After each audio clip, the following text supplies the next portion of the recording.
They had been told that Americans were soft, decadent creatures who valued money over medicine, profit over people. The fascist newspapers in Rome had painted pictures of a nation where the sick died in the streets while doctors counted their gold, where only the wealthy could afford even the most basic care. But in the summer of 1943, when 23-year-old Giovanni Moretti collapsed from heat exhaustion in the cotton fields of Camp Hereford, Texas, he was not left to die. He was not beaten for his weakness. Instead, American hands lifted him gently onto a stretcher, and within minutes he was lying beneath clean white sheets in an air-conditioned medical ward, a luxury he had never experienced even in the Italian military hospitals of North Africa. The cold air touched his fevered skin like something from another world. Through his delirium, Giovanni heard the soft whir of electric fans, felt the coolness of a damp cloth on his forehead, tasted ice chips melting on his parched tongue. Ice, in the middle of a Texas summer, appearing as if by magic from machines that hummed quietly in the corners. His mind could not reconcile this abundance with what he had been taught about American cruelty. They were supposed to be barbarians who would work Italian soldiers to death. But here was a nurse, speaking broken Italian, asking if he needed anything for the pain. The other prisoners watched from the fields as the ambulance had taken Giovanni away. They had seen this before, back in the desert campaigns, when a fallen comrade meant one less mouth to feed, one less body to slow the retreat. In the Italian army, medical supplies were precious, reserved for officers or those who might still fight. A conscript from a village in Calabria, a farmer's son with rough hands and no connections, would have been given water if he was lucky, left to recover or die according to God's will. But the Americans treated their prisoners differently.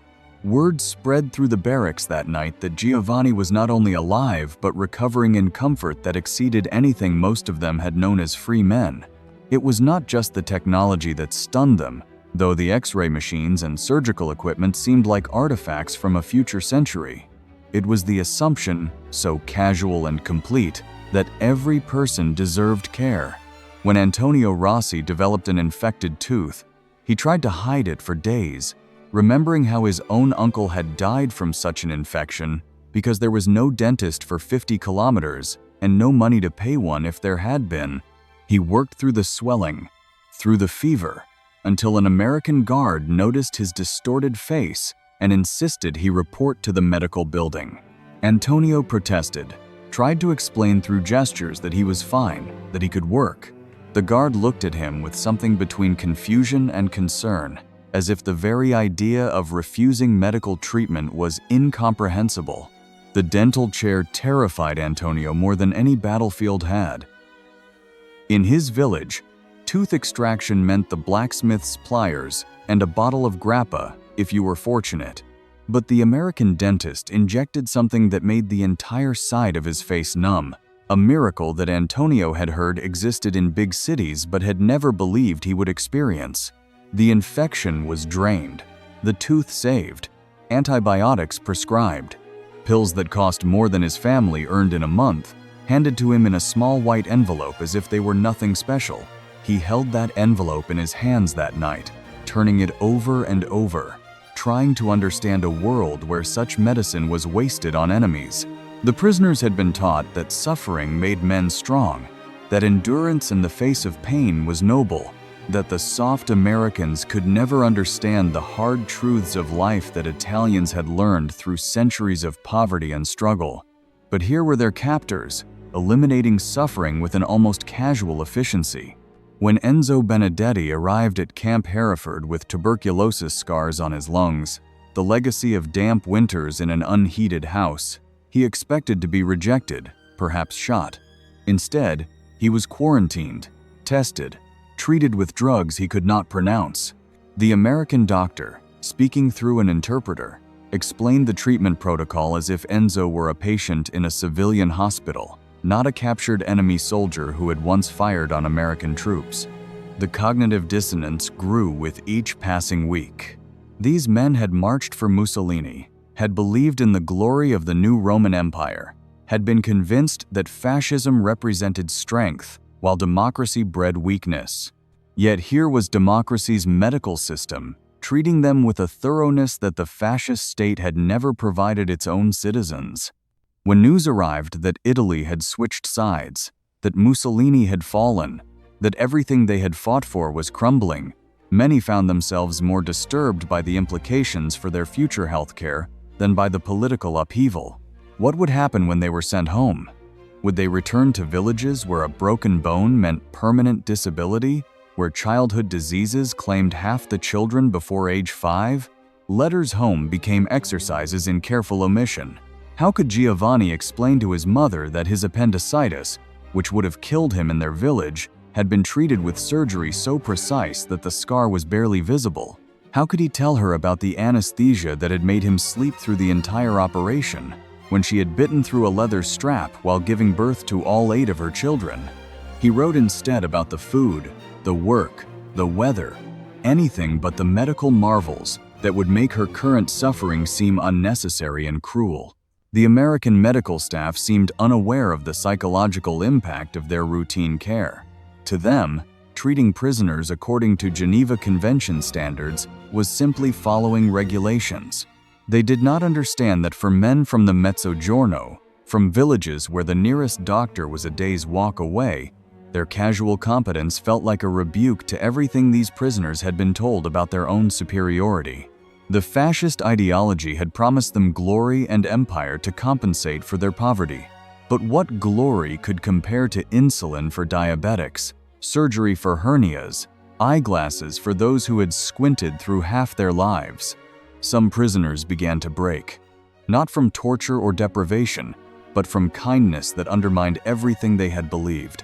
Marco Ferretti had lost 2 brothers to tuberculosis before the war, had watched them cough blood into rags while the family prayed to saints and rubbed their chests with oil blessed by the priest. In Camp Hereford, he watched American doctors cure the same disease with antibiotics, and something inside him cracked. He stopped writing letters home. He stopped talking about returning to Italy. When other prisoners spoke of escape, of duty to return and fight, Marco said nothing, but his hands trembled as he remembered his brothers' graves. The camp hospital became a strange sort of pilgrimage site. Prisoners would invent minor ailments just to sit in the waiting room, to see the clean instruments, to smell the antiseptic that spoke of a world where infection was not inevitable. They marveled at the blood pressure cuffs, the ophthalmoscopes, the neat rows of medicine bottles. Some drew sketches to send home, trying to capture these miraculous devices on paper, though they knew no one would believe them. The Americans, bemused by this fascination, attributed it to malingering. They did not understand that these men were not trying to avoid work, but to glimpse a future they had never imagined possible. It was not the barbed wire that held them, but the medicine. When Riccardo Conti developed diabetes symptoms, the army doctors managed his condition with insulin, taught him to inject himself, provided him with supplies that would have cost a fortune in Rome, if they had been available at all. He knew that returning to his village meant returning to a death sentence. The local wise woman's herbs could not replace insulin. Prayer could not lower blood sugar. He began to have nightmares not of battle, but of running out of medicine, of watching his body waste away as his grandfathers had, as was considered natural and inevitable for those with the wasting disease. The American medical personnel, for their part, found the prisoners' reactions puzzling and sometimes frustrating. Why did these men weep when given aspirin for headaches? Why did they hoard antibiotics even after the infection was gone? Why did they ask, through interpreters, if they could send medicines home to their families? The cultural gulf was too vast to bridge with translation. The Americans had never known a world where an infected cut could mean death, where childhood diseases were expected to claim a certain percentage of each family, where pain was simply endured because there was no alternative. As 1,944 turned to 1,945, and the war in Europe ground toward its conclusion, panic began to spread through the prisoner barracks. Not panic about punishment or retribution, but about medicine. What would happen to Riccardo's insulin supply? Who would treat Giovanni's chronic respiratory problems? Where would Antonio find antibiotics if infection returned? They had tasted a different kind of life, one where human suffering was not accepted as God's will but challenged with science and compassion. The thought of returning to the old ways filled them with a dread that surprised even themselves. Some prisoners began to petition to stay. They wrote letters to camp commanders, to the Red Cross, to anyone who might listen. They offered to work, to farm, to do anything if they could remain in America where medicine was available, where their children might survive to adulthood, where pain did not have to be endured in silence. These letters, written in broken English or translated by sympathetic guards, revealed a desperation that had nothing to do with ideology and everything to do with the basic human desire to live without unnecessary suffering. The camp administrators were unprepared for these requests. Regulations were clear. At war's end, prisoners must be repatriated. But how could they explain to a man with diabetes that he was being sent back to certain death? How could they tell parents that the medicines that had saved their lives here would be unavailable to their children at home? Some American officers, moved by the prisoners' plight, began to quietly explore options, to write letters of recommendation, to seek sponsors who might help these men immigrate legally after repatriation. It was not supposed to happen this way. Wars were meant to create clear divisions between victor and vanquished, between right and wrong, between enemy and ally. But in the medical wards of Camp Hereford and dozens of other POW camps across America, those divisions blurred. The American medical staff found themselves treating men they were supposed to hate and discovering common humanity in the universal desire to heal and be healed. The Italian prisoners found themselves depending on enemy doctors and discovering that their enemies' compassion exceeded their own government's provision. When Mussolini's propaganda had promised them glory, he had not mentioned that glory meant nothing to a dying child who needed penicillin. When fascism had proclaimed the superiority of Italian culture, it had not explained why Italian babies died from diseases that American babies survived. When they had marched off to war singing patriotic songs, they had not imagined they would one day beg their captors to let them stay, not for freedom or opportunity, but for insulin and antibiotics and the radical notion that every person deserved care regardless of their station. The stories that emerged from these camps challenged both nations' understanding of themselves. Americans had to confront the reality that their advanced medical system, which they took for granted, represented an impossible dream for much of the world. Italians had to confront the reality that their poverty was not noble, that their suffering was not necessary, that there existed places where the poor received the same medical treatment as the rich. These realizations created ripples that extended far beyond the war's end. Many prisoners did eventually return to Italy, carrying with them memories of American medicine that would haunt them for the rest of their lives.